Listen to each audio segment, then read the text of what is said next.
Welcome back to the Message Reviews podcast. Thank you for joining us. If you haven't heard, the Batman came out on March 3rd.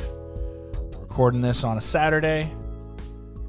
March 3rd was this past Thursday. It should be coming out Monday, I believe, on the 7th. So, pre-warning, if you haven't seen it yet, spoilers.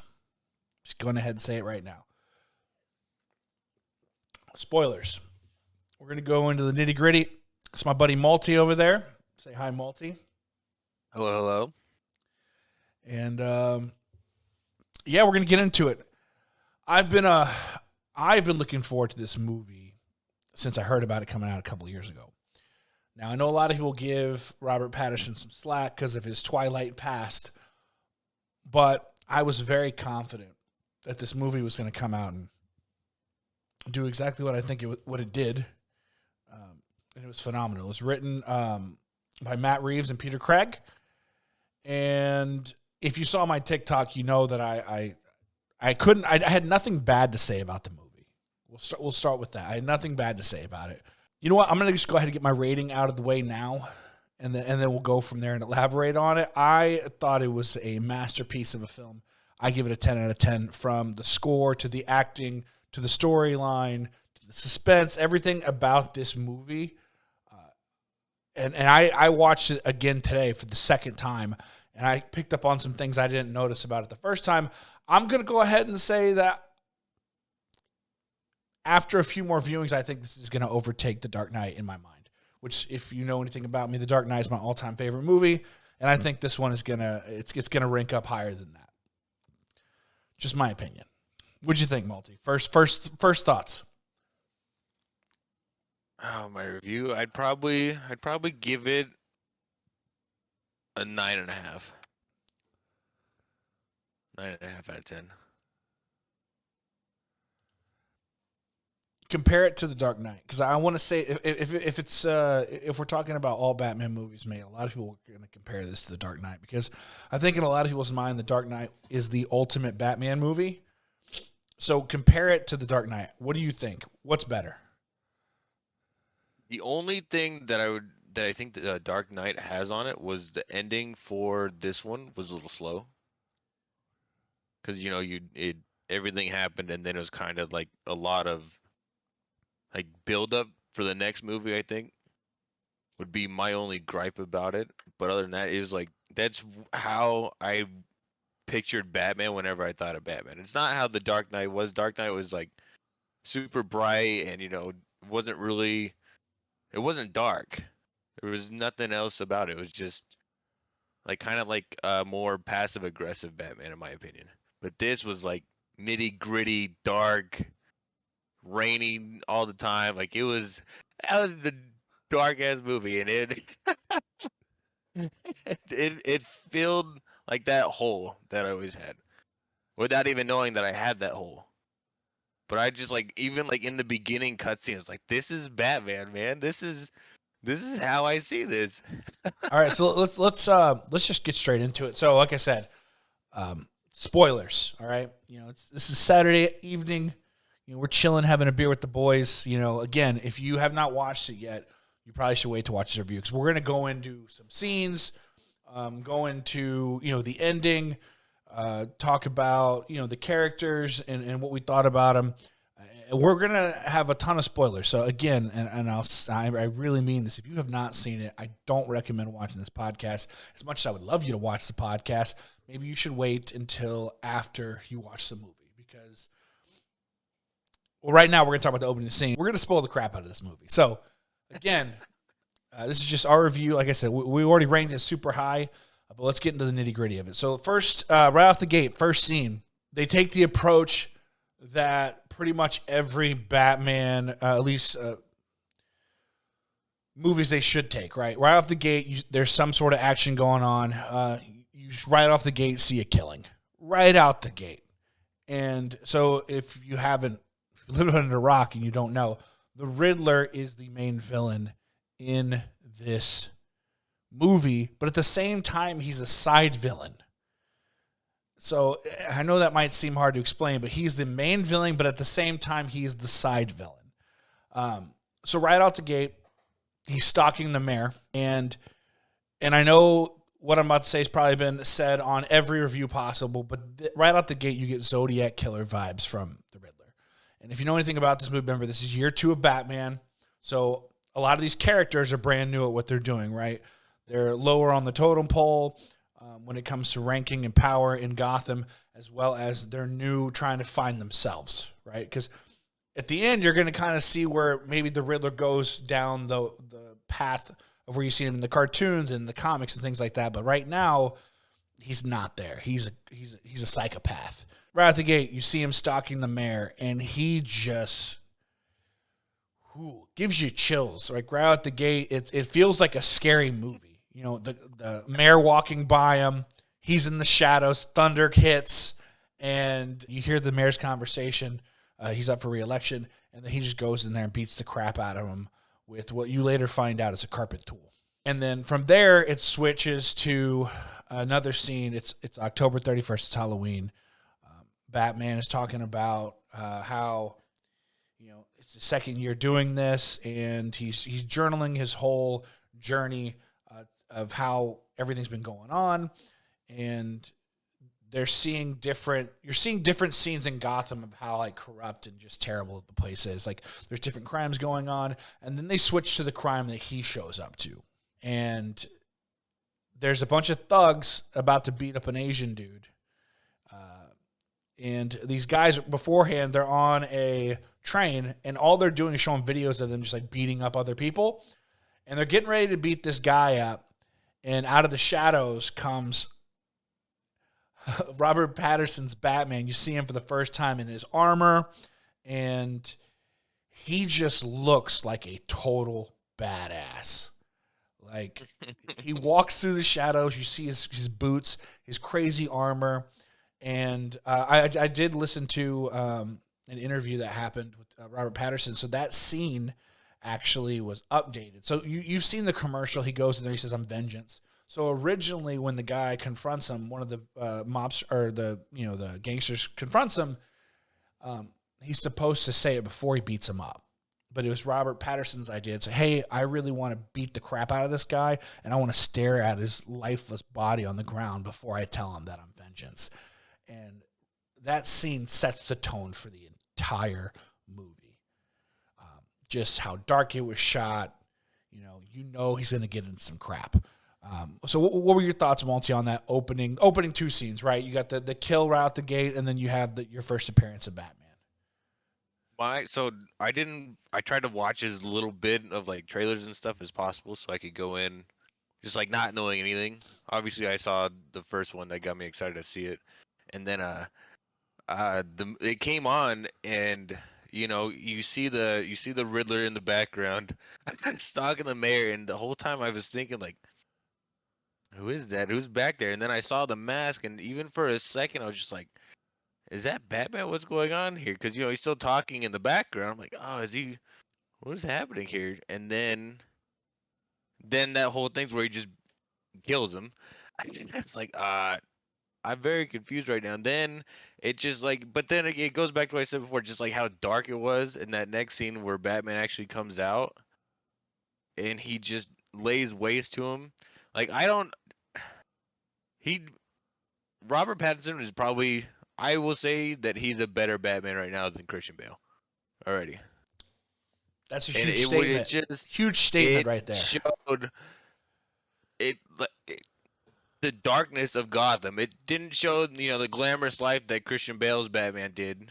It showed that he was in some deep stuff and was in the grind. I agree. And we had a conversation about this the other day, and I know a lot of people are going to disagree with what I'm about to say. But again, why I think this movie is a better Batman film than The Dark Knight. We watched The Dark Knight for Heath Ledger's Joker. We do not watch The Dark Knight for Batman. No. Not really. You watch it because Heath Ledger puts on an Oscar performance with how he plays the Joker and how much of a psychopath the Joker is. That's why I love the movie. is because of Heath Ledger's performance. I could care less about Christian Bale's Batman, to be honest. Like, when you look at the trilogy as a whole, is it a great trilogy? Is it shot well? Is the score? Yeah, it's great. But this is supposed to be a trilogy, and the first movie's already a banger.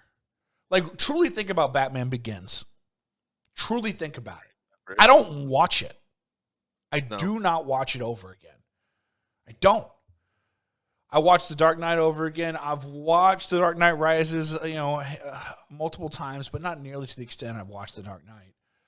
Not nearly. But I watch The Dark Knight a lot. And like I said, I've already seen this movie twice. I will probably see it a third, maybe even a fourth time in theaters. That is how much I enjoyed this film. So again, we're going to keep going through some of the big scenes in the movie just to kind of give you our perspective and how we felt about it. But those are the opening two scenes. That sets the tone for the entire movie. Quite frankly, that probably sets the tone for the entire series that this is going to have, as well as probably the entire other series. So we know there's going to be 14 DC TV shows on HBO Max. The first one that's really going to help evolve this storyline is the Penguin story. Let's talk about the Penguin a little bit. Colin Farrell plays the Penguin, Osborn, and I think they only call him Oz in it like once. For the most part, they refer to him as Penguin. And keep in mind, the Penguin story you might see from like Danny DeVito back in the day, that is the Penguin at his peak. This movie still has the crime family in it, right? It still has the Carmine Falcone crime family. He's a part of that. And if you've ever seen shows like Gotham, you know that's how he kind of got his start, right? He was in the mob, and he worked his way up until he could take over eventually everyone took over. And this movie does go into, it's got a big twist, and we're going to go over that again. Spoilers, and I cannot stress that enough. So if you watch this and you get upset at me in multi for talking about, well, that's just too bad because I said it like a handful of times. Anyways, Colin Farrell. If you didn't know Colin Farrell was playing the Penguin, you wouldn't know. His voice completely different. The prosthetics they put on him. There's nothing about the Penguin. There's nothing about him that would tell you that Colin Farrell's playing the Penguin. He did a phenomenal job. Phenomenal. Everybody knows that there's a huge car scene, right? It was in the previews that involves the Penguin and Batman. And just like his demeanor ahead of time when they're talking, his demeanor throughout the movie, he plays, and he does have that kind of, comedic, it's a little comedic the way he talks sometimes. Like one of the scenes, for example, where they've got him, they kind of like, they're pushing him, right? It's Gordon and Batman, and they're like yelling at him, trying to figure out this case. And, he's giving him pushback and the way he acts and stuff like that. But phenomenal performance by Colin Farrell. I don't think there could have been a better actor for that performance. I would say I think my second favorite character in the movie is probably Colin Farrell, just like how he performed as the Penguin. I just even thinking of that, like everybody in that movie was phenomenal. Everybody was. Like even it's kind of funny that you said that if you didn't know it was Colin Farrell, you wouldn't have known, because we didn't. We had no idea. We were driving back, and my buddy was looking up all the actors that played in it because he was trying to figure out Catwoman. Yeah, and he was like, "Wait, that was Colin Farrell?" I looked at him, I was like, "It was?" Yeah. I had no idea. But everybody in that movie was phenomenal. Yeah, and he's supposed to have his own HBO Max series, and it's supposed to be about the rise of Penguin when it comes to Gotham. So when I mentioned, kind of backtracking, when I mentioned that the Riddler is the main bad guy, but at the same time he's the side bad guy, and how it's got that Zodiac killer vibes. So Paul Dano, who's the one that plays the Riddler, he's killing high ups in the known conspiracy in the movie. So he kills the mayor, he kills the DA, he kills the police commissioner, and it's not Gordon at the time, so don't, whatever. But he's killing all these people trying to get to one person. So even though he's the bad guy, he's killing people that are way worse than he is. And like there are little things which you really have to pay attention the last hour of the movie. It is, by the way, it's a 3-hour movie. That last hour gives you so much detail in it about, how this all came to be, even like the conversation he's having with him when he's in jail. I did not catch that tool he killed him with was a carpet tucker until they're having that conversation. And he was like, I gave you all the tools. And then he goes back to the apartment. And then the other cop says, oh, yeah, starts talking about his uncle. How his uncle's a contractor. Like the little details that the Riddler does with his riddles and the letters he leaves for Batman and things like that were just phenomenal. And like I can't stress enough. I think you're 100% right. Every actor that played their character killed it. Zoe Kravitz, she plays Selena Kyle, or Catwoman. Colin Farrell, like we said earlier, plays the Penguin. Paul Dano, he played the Riddler. John Turturro plays Carmine Falcone. And I will say this, he plays Carmine Falcone 100 times better than, I can't even remember the actor's name, in The Dark Knight. That Carmine Falcone is trash compared to how John played him. I don't even remember him being in the movie. He's in all of them. Well, no, he's in the first and second. Yeah, he's in the first and second. Two-Face shoots him in the car. In one of the in the Dark Knight, Two-Face kills him. But anyways, my point is like he's not memorable. No, in the other, he is memorable in this. Like the backstory you get about the Wayne family and how just corrupt all of Gotham is phenomenal. Now, if you didn't know, so this is crazy. I heard this the other day. So Matt Reeves, he wrote the movie, right? One of his mentors or teachers, I think, as well, was Jeff Loeb. And Jeff Loeb is the writer of Batman: The Long Halloween, which is where a lot of this movie gets its inspiration. It's Batman Year 2. I actually watched it last night. I still need to read the comic, but there is a cartoon movie version, part 1 and 2 of the Long Halloween on HBO Max currently. From my understanding, The Dark Knight also has some similarities from this comic with The Long Halloween. So it's crazy to think that everything kind of comes full circle for Matt Reeves because Jeff Loeb was one of his mentors and I want to say one of his teachers is what I read. But man, like I said, I can't say enough good things about this movie. Multi, what's your favorite scene? My favorite scene would probably be, I would have to say the car scene. Either the car scene or when they go bust the Penguin just before the car scene. Because it just I don't know, there's just something about just how they're showing so many different sides of it.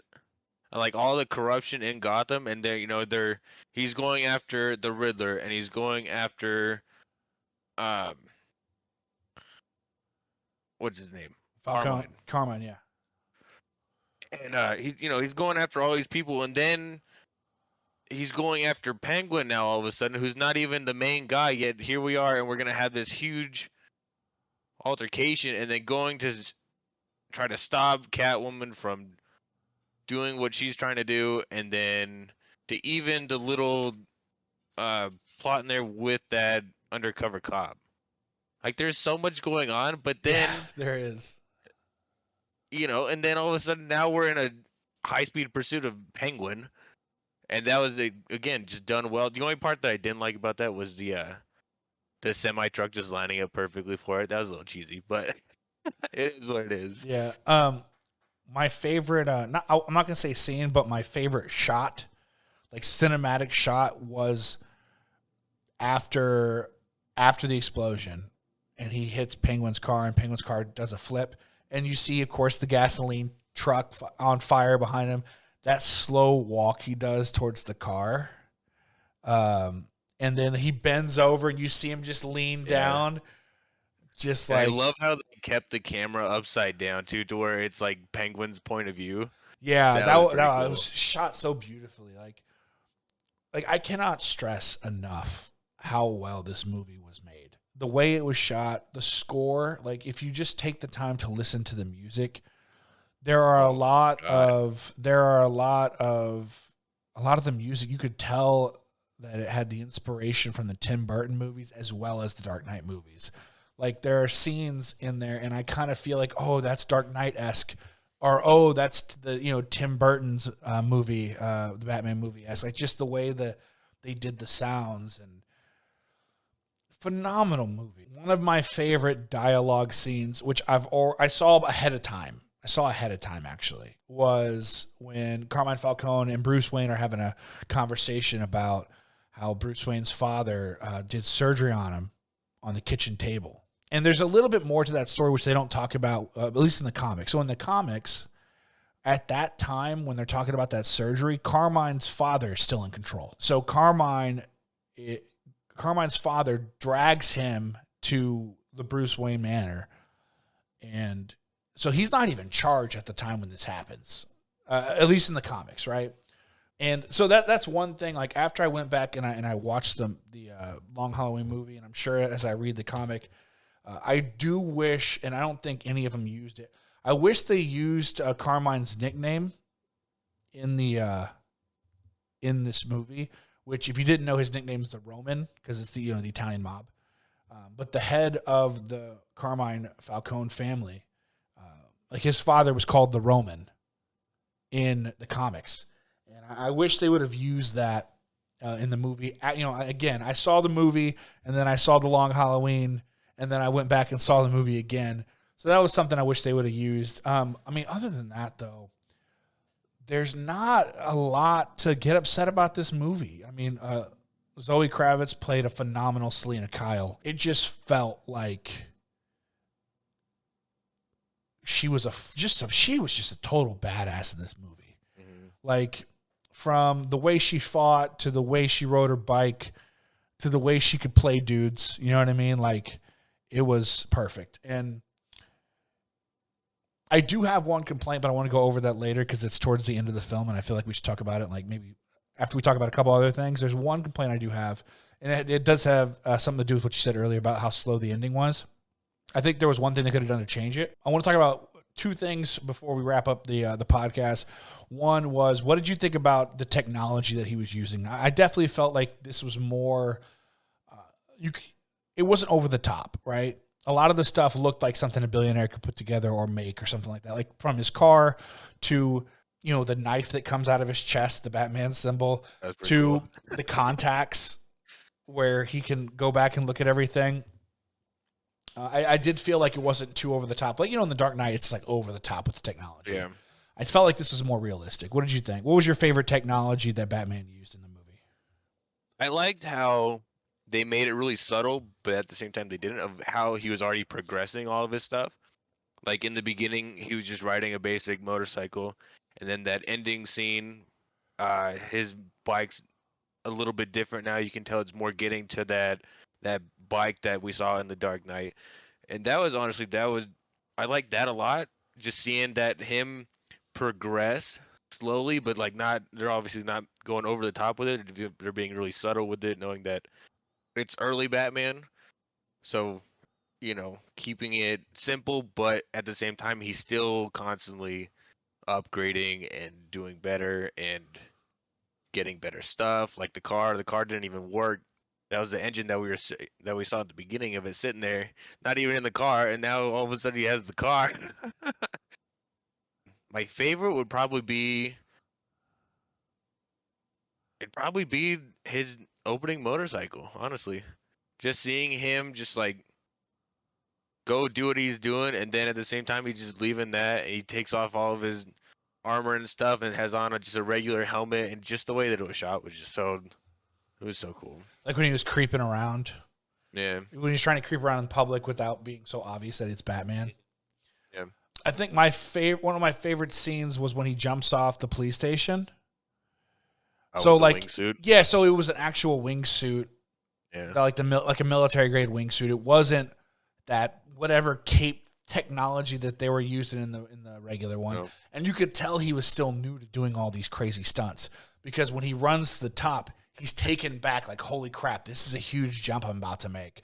Like you could tell. And then it wasn't perfect. No, it wasn't. Like he comes down, he's about to go. There's a bridge and a bus. He pulls his chute, and his chute gets caught, and he just hits the ground hard, rolls. He's hurt. He limps away. Like that's what I loved about it. This is year 2 Batman. He's not going to be perfect.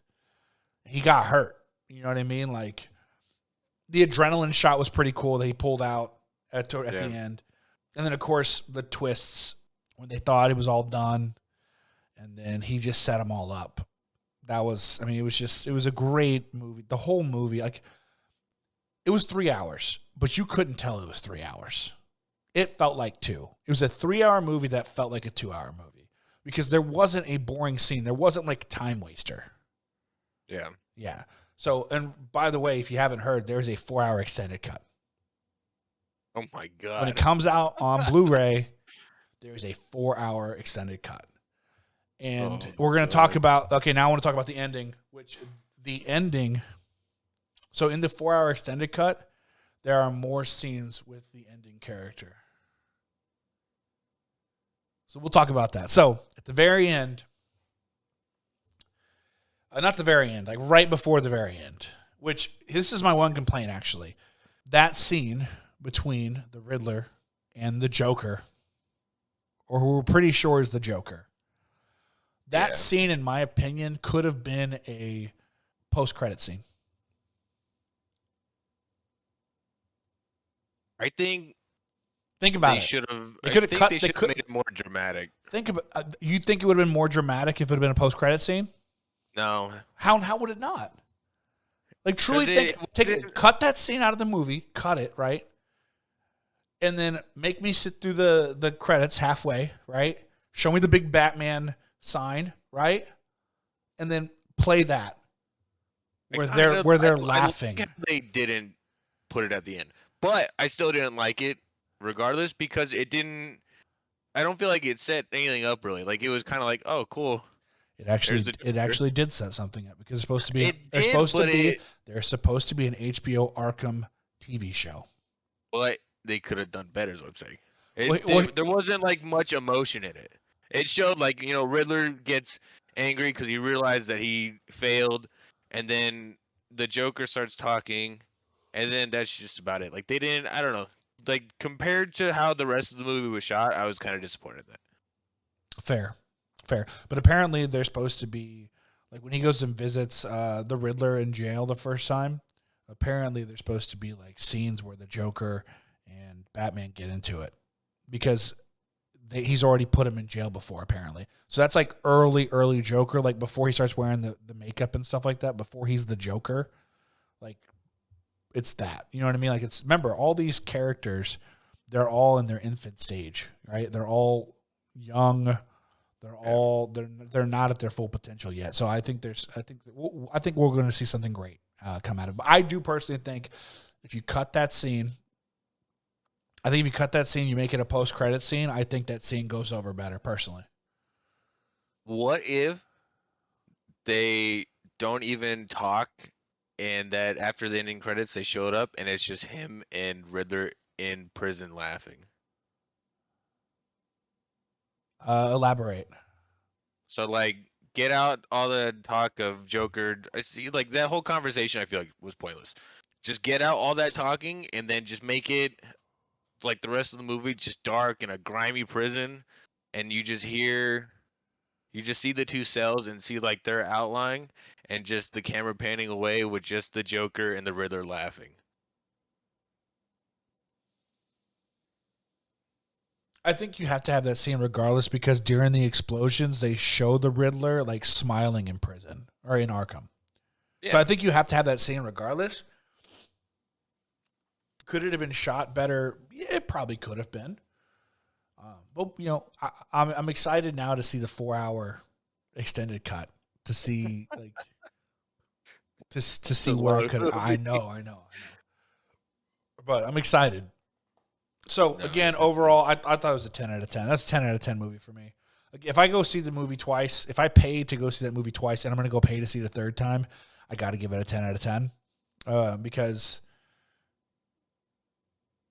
there are other movies that I've given high ratings to, but I don't go rewatch them. You know what I mean? Oh, I'll definitely watch that again. Oh, yeah. So I'm trying to think. I'm looking at... Let's see if there's anything else I wanted to talk about. Oh, let's talk about one last thing. One last thing, and then we'll wrap this up because we're already hitting the 30-minute mark. So before this movie, and like I know it happened because you mentioned it. Other people that I went to that I work with said the same thing. I was excited for this movie because I know how good of an actor Robert Patterson is in other movies like Tenet, and he's done a lot of good indie films and things of that matter. But a lot of people were like, especially when the movie got announced, really, Robert Patterson? Really? Why? Why is he? I don't get it. Blah, blah, blah, blah, blah, blah, blah. Where's he going to sparkle at night? Yeah, exactly. How many sparkle jokes did we hear, right? But he killed it. He crushed this movie. Absolutely destroyed it. I think he's already set himself up, right? Set this trilogy up to be something he's known for, right? Like Christian Bale is known for the Dark Knight trilogy, right? Like that's the 3 movies he's known for. Hands down. You can agree with me or not, but it's true. When you say Christian Bale, you say, oh, the Dark Knight. Even though he's not, like, in my opinion, the reason why that movie carries, because it's Heath Ledger. But because he played Batman in a super successful trilogy, that's what he's known for, right? Currently, every time you think of Robert Pattinson, you think of the Twilight series, right? Or you did. I think so because of how successful this movie is going to be, the first one, and we know we're getting at least a trilogy. Do you think that when it's all said and done, Robert Pattinson is just going to be known as the best Batman of all time? Absolutely. I think so as well. Absolutely. Yeah. I like when I was thinking about earlier today. Could you imagine if he could have played a movie with Heath Ledger as the Joker, with them two together? How phenomenal of a movie that would have been. It's something we'll never know, but we'll see what the. Let me see if they mentioned who played the Joker.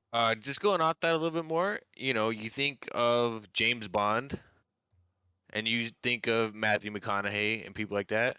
This is gonna completely. What? That's the wrong actor, my guy. What do you mean? James Bond, Matthew McConaughey. Yeah. Oh my. You. Oh, I'm not cutting that out. That's all right. You know what I'm talking about. You think of him. This is gonna redo his whole image. Oh hell yeah! Like it's not even gonna be about it's gonna be Twilight was gonna be like his beginning actor years, and now we're gonna have him as the Batman, and that's gonna be his main thing now.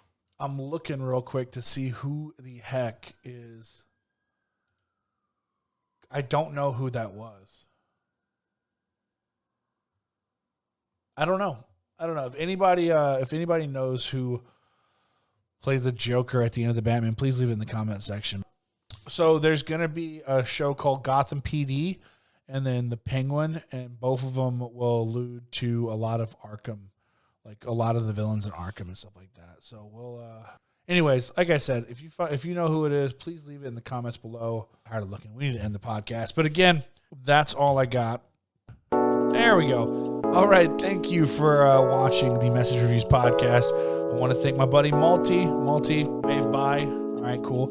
I want to thank Multi for, I had to, you know what's funny is I had to beg Multi to be on this podcast with me. Like multiple times.